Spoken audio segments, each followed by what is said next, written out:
And we back. Now this morning the NBA world was set on fire as Anthony Davis requested a trade. And we're talking about the top 5 player in the NBA. We talk about the best of his position. This is about to get really interesting. So Anthony Davis will be out of New Orleans sooner or later. It could be this trade deadline or it could be this offseason, depending on what the Pelicans want. And in today's video, I want to sit back, relax, and kind of talk about this because this is not just, oh, another star wants out. This is different than when Paul George wanted out. This is different than the DeMarcus Cousins trade. This is a top 5 player in this league wanting out. And I think that this could potentially change the entire league. Not potentially. This will definitely, wherever he gets traded to, will change the entire layout of the NBA. So because of that, I want to get on here, turn on the camera, and kind of talk about things. There are 2 teams that obviously everybody keep throwing out, that are the Lakers and there are the Celtics. The Celtics can't trade for Anthony Davis this season. They would have to wait until this offseason.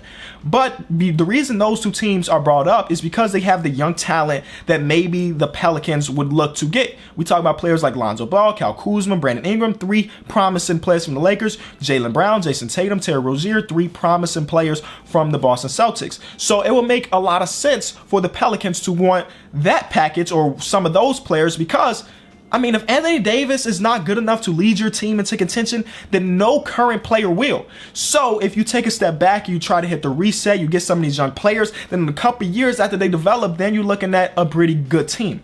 But there is a scenario where the front office of the Pelicans are like, we don't want to rebuild, we want to try to stay competitive. So I tweeted telling fans to give me different trade scenarios that you think really make sense for Anthony Davis. First, I gotta say, if I'm a GM of any of the other 29 teams, I'm picking up the phone, I'm calling the Pels because Anthony Davis is that good that nobody on your team should be safe. I know it's easy for fans to fall in love with players, but you got to realize Anthony Davis is one of those players that can swing a whole organization. Without Anthony Davis, that Pelican team is easily a lottery team. But with Anthony Davis, they're competitive to be in the playoffs, right? So I've asked people to send me trades, and a lot of these trades are bad because we have people like Noah. Noah, no disrespect, you're a fan of the channel and everything. I appreciate you supporting us. But this is a prime example of a person being so attached to their players, so attached to their team that they don't want to give up people. And I'm guessing by this trade scenario that he is a Boston Celtics fan. This was his package for Anthony Davis. Anthony Davis and Wesley Johnson for Al Horford and Marcus Morris. He also said the Celtics throw in a 2nd round pick. Now, when I saw this, I laughed. Because the Pelicans are going to make a deal with the Boston Celtics. They're going to want Jason Tatum or Jaylen Brown or both. That's how good Anthony Davis is. So this package is literally a nothing for the Pels. I'm hanging up the phone if I'm the Pelicans GM with this trade because Al Horford is old and he's going to be a free agent very soon. And though Marcus Morris is having a great season, these are not players that's going to swing your franchise in any way. And a 2nd round pick? Nah. We're going to need Jason Tatum. Even Jason Tatum said himself a couple weeks ago, I'd trade myself for Anthony Davis. Just acknowledging how good of a player Anthony Davis is, that even though Jason Tatum looks like he's primed to be a multiple-time All-Star, Anthony Davis is like a generational talent. So Noah, this is a terrible trade, but this is just an example of the type of trades that I was given because people are so attached to their team and their players. For example, y'all know I'm a Bulls fan. I would trade everybody on my roster for a chance to get Anthony Davis. I love Zach LaVine. I love Laurie. I love Wendell. But I would trade all of that for Anthony Davis because he's just 25 years old. He's still got like 10 plus years in this league at an elite level. So I wanted to see people put together packages that were actually realistic. Then the homies at Bleach Report, shout out Bleach Report, put together this article where they put together what they think are the best packages and the best landing spots for Anthony Davis. So let's go through some of these real quick. The first one may surprise y'all. It is the Chicago Bulls. Wendell Carter Jr., Chandler Hutchison, Jabari Parker, the 1st round pick from the Bulls, unprotected, 2020 2nd round pick, and then a top 5 protected 2021 pick for Anthony Davis and Ian Clark, who must say, hey, I want to get traded. Which is weird that Ian Clark has that in his contract that he can decline a trade. But anyway, if I'm the Pelicans, am I accepting this deal? I would accept this deal on one instance. If that 2019 pick is the 1st overall pick. Same thing with New York. A lot of New York Knicks fans are hitting me up like, yo, we can trade blank and blank and blank. They basically said, we'll trade everybody but Porzingis for Anthony Davis, and we'll trade our first round pick. If I'm the Pelicans and one of these bad teams are offering the first round pick, I want to make sure that it is the first round pick that's going to be Zion.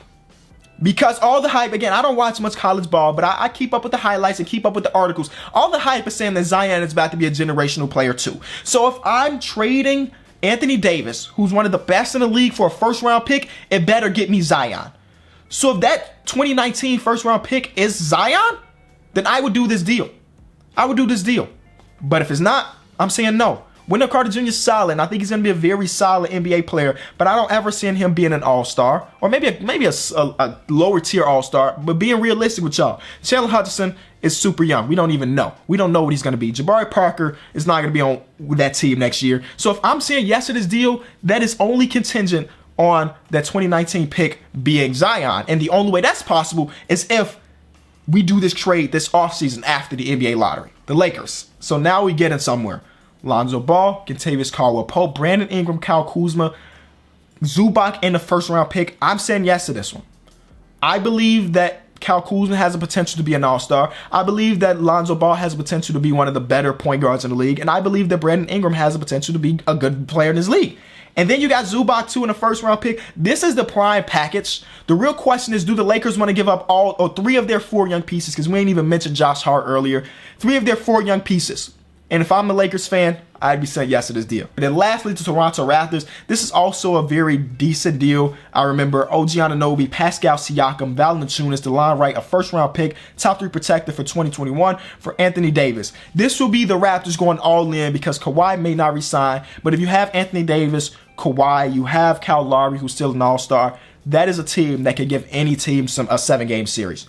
So if I'm the Raptors, I'm doing this deal, even though we believe that Pascal can be very good. Anthony Davis is Anthony Davis. And if I'm the Pels, I think I say yes to this deal too. But let's see the more fan-oriented deals. Andy says Ben Simmons for Anthony Davis. Now, the numbers wouldn't match up. You'd have to throw in like Wilson Chandler and maybe some other pieces just so the salaries match up. But this is actually a trade that I heard on the Bill Simmons podcast like a month ago. Bill Simmons was like, this is not my argument, but this is what Bill Simmons was saying, that the 76ers can only get as far as Ben Simmons' jump shot can take them. Because if y'all remember last year in the playoffs, the reason the Boston Celtics won that series is because they played so far deep in because Ben Simmons wouldn't take the shot. There's pictures all over the place. If you were watching the game, that they were not guarding Ben Simmons unless he was 5 feet away from the rim. So the argument is that if Ben Simmons can't make a jumper, then teams are just not going to guard him in the playoffs. So that would be the idea, to trade Ben Simmons, and obviously you have crazy Twin Towers and Joel Embiid and Anthony Davis. I don't know who says yes or no to this one. I think it's a fair trade both ways though, because Ben Simmons is so young and Anthony Davis is so good now. The 76ers would now have Joel Embiid, they'd have Anthony Davis, they'd have Jimmy Butler, all 3 for this year. Is that enough to win a championship? Probably. Sony says Clint Capella, Eric Gordon, and 2 first-round picks. So the trade machine says this makes sense, which basically just means that the numbers make sense, that Anthony Davis' contract and the 2 contracts on the right just are equal, okay?